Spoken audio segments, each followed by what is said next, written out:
It is wonderful, O Lord. It is exceedingly wonderful, O well gone. How well the Tathagat has taught this discourse on Dham through its cognition has been produced by me, and it is indeed no prescription. Dipankar is an ancient Buddha. Gautam Buddha, in the past lives when he was not enlightened, has gone to the company of Dipankar just as we all do. He wanted to be accepted as a disciple, but Dipankar laughed and said, "There is nothing to be learned. Truth cannot be learned. Yes, something has to be understood. But nothing has to be learned. Truth cannot be learned." What kind of a statement is this? Truth has to be understood because it is existing. That which exists only you have to understand, but nothing has to be learned. Truth has to be recognized. It is already there in your being. It has to be uncovered.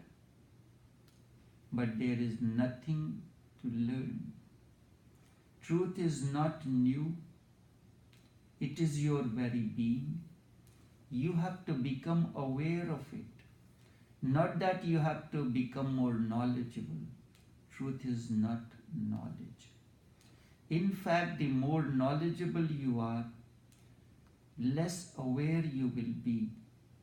The more you think you know, the more will be covered with ignorance. Knowledge is ignorance. The knowledgeable person is covered with dark clouds of memory, information, scriptures, and philosophy.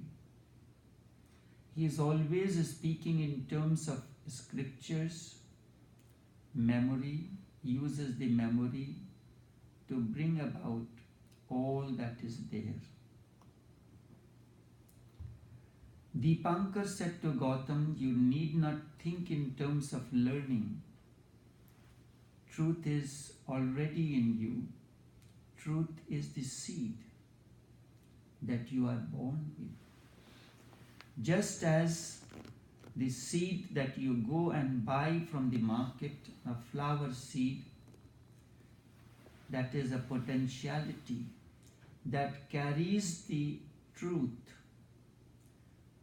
that it is a flower.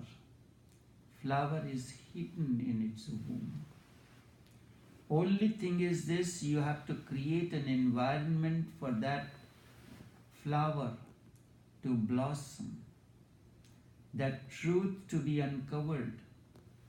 The truth that seed contains in its womb, the flower, that has to be discovered. Truth is already in you. It cannot be transferred. When the gardener buys a seed or a plant, does he transfer anything to it?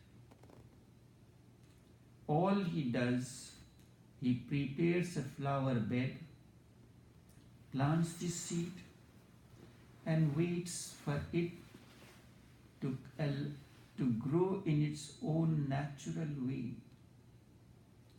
He does not transfer anything, does not give it any discourse.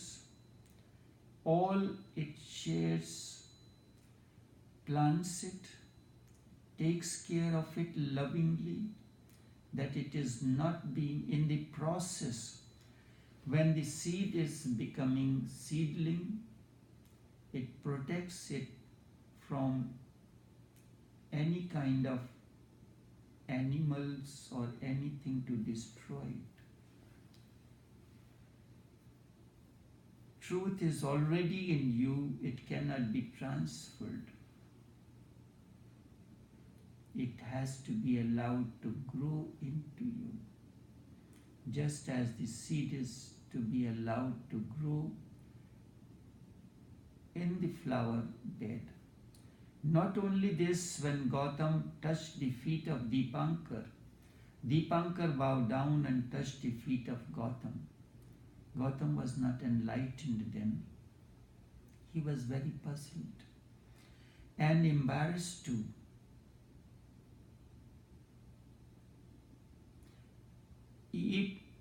According to Indian traditions, the boys, they are supposed to touch the feet of the father.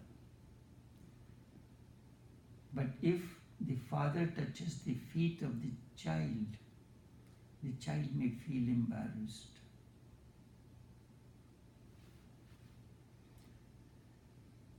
But it happened to Gautam. There was a great assembly of monks. Nobody could understand what was happening.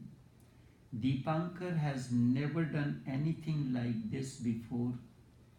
And Gautam said, "What have you done?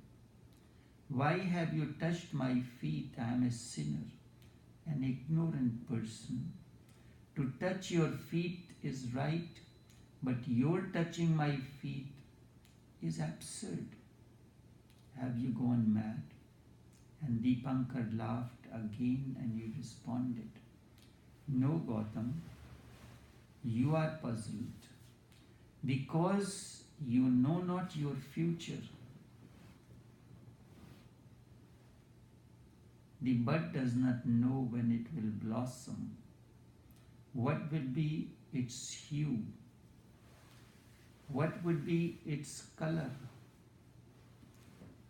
how strong will be its fragrance, what size will it blossom. But the gardener knows. He has removed all the other buds and all the nourishment goes to that particular bud. It attains to the optimum size. No, Gautam, you are puzzled because you know not your future, and I am not mad. I can see it happening. You will be a Buddha soon. Just to honor that fact, I have touched your feet. And moreover, for one who is enlightened, all are enlightened. If you have tasted that enlightenment, for you, everyone is enlightened. Only the enlightened one indeed can recognize another enlightened one, even in the seed form. The gardener recognizes the seed. From this seed, the nature of the flower. It is only a question of time. It does not matter much. I have become enlightened today. You will become enlightened tomorrow. And someone else will become enlightened the day after tomorrow. Indeed, it does not matter. The process has begun. When one flower blossoms, the season of spring has come. One flower is followed by another, and so on and so forth, until all the buds have blossomed. Enlightenment is going to happen to everyone, to every being. You can go on delaying it, and that is up to you.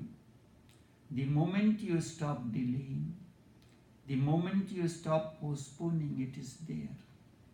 It has always been waiting for you to recognize it. Each seed has to sprout and each bud has to blossom into flower. There is a particular composition. The bud sees the gardener coming. Gardener comes with the scissors in his hand. He is trading in the cut flowers. He cuts out those buds which are ready to go in the market. Looking at the gardener coming with the scissors in his hand, the birds are talking among them. Today is my chance. I will be picked up because I have blossomed. I am ready. Tomorrow will be your chance, and thus will continue the process.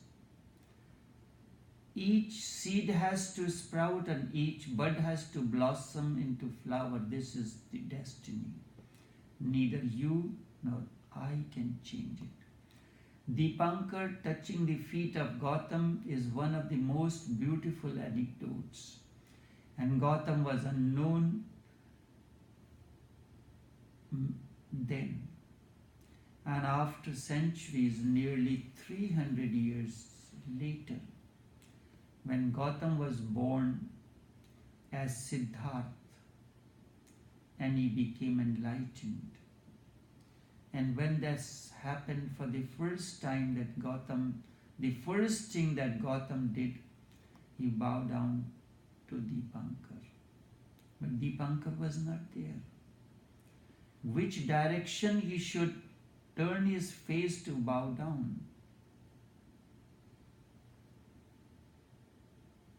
Dipankar is a spirit. In the end, he has become the cosmic. He is a spirit like a vast canopy. Which direction should Dipankar bow down? Which direction is Dipankar is staying? Which direction should Buddha turn his face to bow down? But he remembered the words of Dipankar, and these continue to echo into his being like the dissolving notes of an enchanting melody.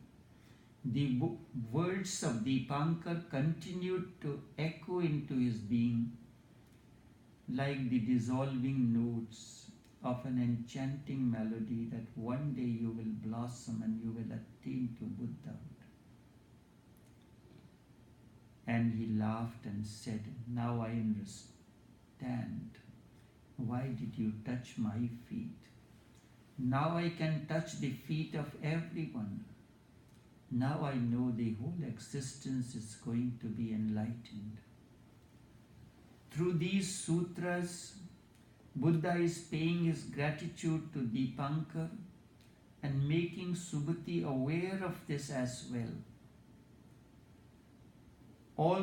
Also through the Diamond Sutra, he is revealing the great secret for the humanity.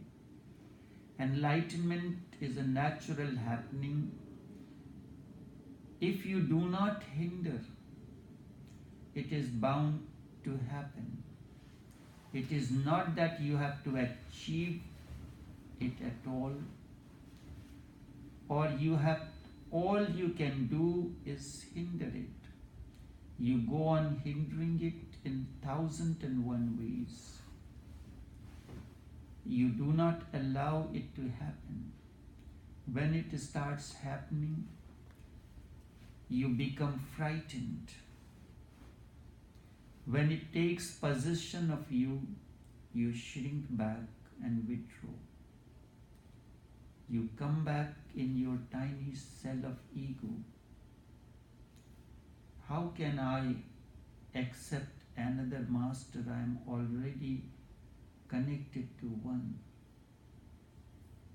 But you can appreciate. You can be in the company. Master is not a person. If you consider Master as a person, you are erroneous. You have not understood this state. Master is a state of awakening. When that awakening has come to you, you have become a master. Master is a state of awareness. Never